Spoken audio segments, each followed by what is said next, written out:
Hey everybody, this is RobRoy Platt. I'm going to be responding to a few questions from my clients and other people I've met over the years asking me about common estate planning questions. And today what I wanted to talk about is the difference between a living will and a will. A will is something that anybody can write or have written for them with the help of an attorney to basically determine who should get what of their personal property and their assets when they pass away. So sometimes we call it a last will and testament, but often just a will. And what it is something that's signed and witnessed by a couple witnesses, at least in Utah. Every state has different execution requirements for a will, but you can write down in that will who should get your assets. Maybe it's all your kids are treated equally, or maybe one kid you want to disinherit. That's what you need to put in the will. Say, this kid's a bum, I don't want him to get any of my assets. Or you might want to give it all to your wife, or you might want to give everything to charity. That's what a will allows you to do. It also allows you to specify a legal representative for you when you pass away to collect all your assets, pay off your debts, and then maybe liquidate all your assets and distribute them out to the people you've named in the will.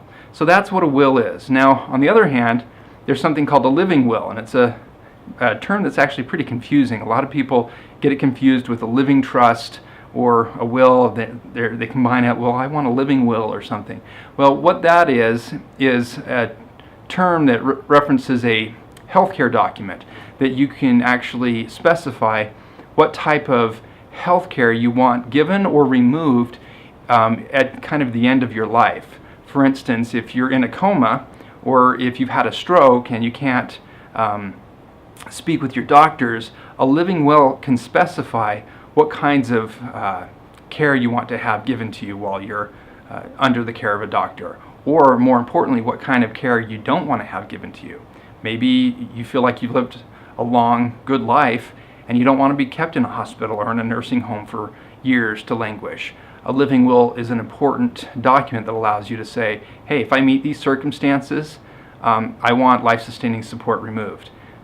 Examples of life-sustaining support might be artificial respiration, artificial fluids, or food administered to you. Maybe it's antibiotics that keep an infection down that would otherwise take your life on its own. And so a living will is something to carefully consider, and everyone should have one. Not just old people, but young people too should be considering putting a living will in place so that if there's an accident and you really don't want to be kept alive in a situation that you would never find acceptable, that's what a living will is all about. So a big difference between the two documents. There's a lot of thought and planning that should go into executing either of these documents, and that's where an attorney can be extremely helpful, is sitting down with you, explaining these concepts, running through some scenarios with you, and helping you really think through it. So if that's something that we can help with as a law firm, we'd love to visit with you.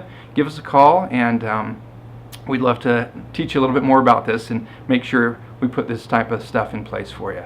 So hopefully that was helpful, and look out for some more videos we'll be posting soon to kind of talk about some more of these issues. Thanks.